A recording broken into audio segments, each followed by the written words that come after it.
Hello everyone, welcome to video number 4 for the series of visual storytelling tips. This week's video will be very short. It's actually a part 2 for last week's video where I talked about the close-up shot. This week I will talk about the extreme close-up or the choker. So the extreme close-up is used basically to show details or a part of someone's body, for instance, very closely, so you can see all the details on it. You can use it to show. I actually used this example last week to show a tear on someone's eyes, or to show a scar on someone's hand, or a bug, or an item that it's important to the story. You can show it very, very close in extreme close-up manner and use it to give continuity to your story.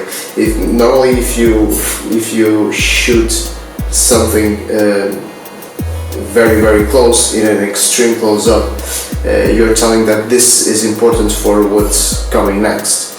I will give you an example.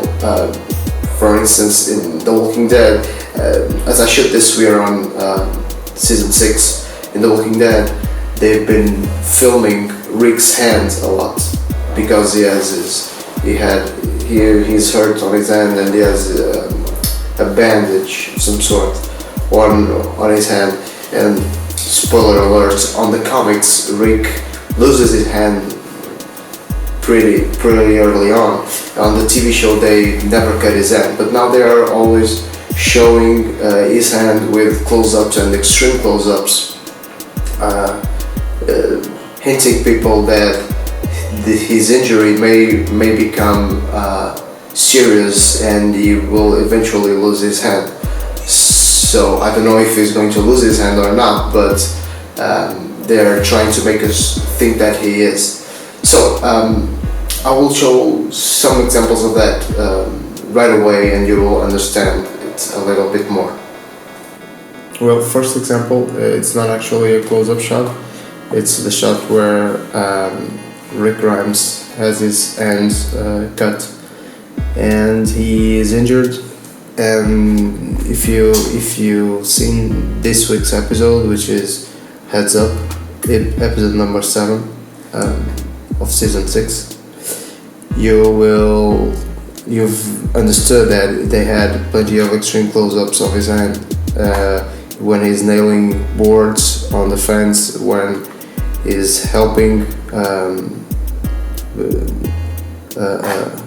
a fellow Alexandria inhabitant climbing up the fence, and plenty of other times they made extreme close-ups of his hand, and you can't really use that hand very well, so that's why they've been showing it. Well, I have here another example. It's a very famous example from the Titanic, when the Leonardo DiCaprio character is drawing Kate Winslet, and there are a lot of extreme close-ups on this scene. I chose this one where they show the drawing, and there are actually another one very famous of Leonardo DiCaprio's eyes. It's a very, very emotional scene, and the extreme close-ups are used exactly to show that emotion in his eyes, in her eyes, and so on.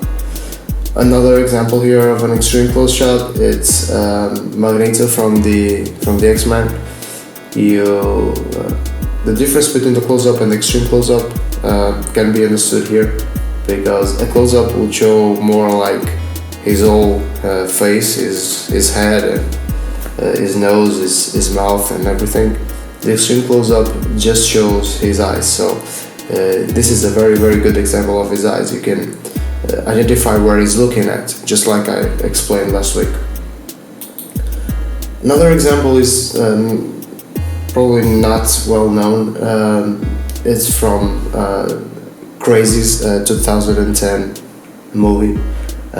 Pretty cool movie actually. And in this close-up, you immediately identify who this guy is and where he is from. It's the sheriff, because it's there, it's written, there's no mistake about it. And he is from Pierce County. So this immediately gives you two things. It identifies the person and the location. So it's that's what this extreme close-up is supposed to do, and it does it very well. So when you show,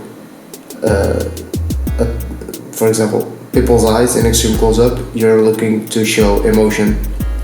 When you show a detail of something or someone, you're trying to show that this thing or this person or this person's body part is important for the rest of the story. Okay, it creates tension. It can be a way to contextualize the scene. It's extremely good and extremely important that you will use these shots correctly. So have this in consideration when you're shooting your close-ups, and be sure to watch all my other videos to learn a little bit more, and subscribe. So stay tuned and take care.